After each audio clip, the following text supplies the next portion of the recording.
Emirates authority for standardisation and മെട്രോളജിയുമായി ചേർന്നാണ് Dubai നഗരസഭ പദ്ധതി നടപ്പാക്കുന്നത്. സൂപ്പർമാർക്കറ്റുകൾ, ഹൈപ്പർ മാർക്കറ്റുകൾ, മധുരപലഹാരക്കടകൾ, കോപ്പറേറ്റീവ് സ്റ്റോറുകൾ, ഇറച്ചിക്കടകൾ, റെസ്റ്റോറന്റുകൾ, മത്സ്യ പച്ചക്കറി മാർക്കറ്റുകൾ, കാർഗോ കമ്പനികൾ, വിമാനത്താവളങ്ങൾ എന്നിവിടങ്ങളിലെ അളവുതൂക്ക യന്ത്രങ്ങൾ ദുബായ് സെൻട്രൽ ലബോറട്ടറിയുടെ ഉദ്യോഗസ്ഥരെത്തി പരിശോധിക്കും. ഇലക്ട്രോണിക് യന്ത്രങ്ങളിൽ അക്ഷരങ്ങൾ കൃത്യമായി തെളിയുകയും ഉപഭോക്താവിന് ഇത് വ്യക്തമായി കാണാൻ സാധിക്കുകയും വേണം. പരിശോധനകൾക്ക് ശേഷം യന്ത്രം ഉപയോഗിക്കാവുന്നതാണോ അല്ലയോ എന്ന് വ്യക്തമാക്കുന്ന തരത്തിൽ ഉദ്യോഗസ്ഥർ സ്റ്റിക്കർ പതിക്കും.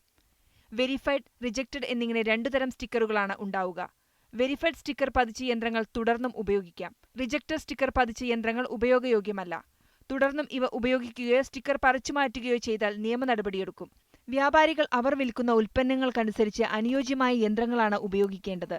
ദുബൈയിലെ ജ്വല്ലറികളിലെയും ആഭരണശാലകളിലെയും അളവുതൂക്ക യന്ത്രങ്ങൾ കഴിഞ്ഞ വർഷം നഗരസഭ പരിശോധിച്ച് മുദ്രവെച്ചിരുന്നു. ഇത് ജ്വല്ലറികളിലെ വ്യാപാരം വർദ്ധിക്കാൻ സഹായകമായതായി അധികൃതർ വിലയിരുത്തി. Media 1 Dubai.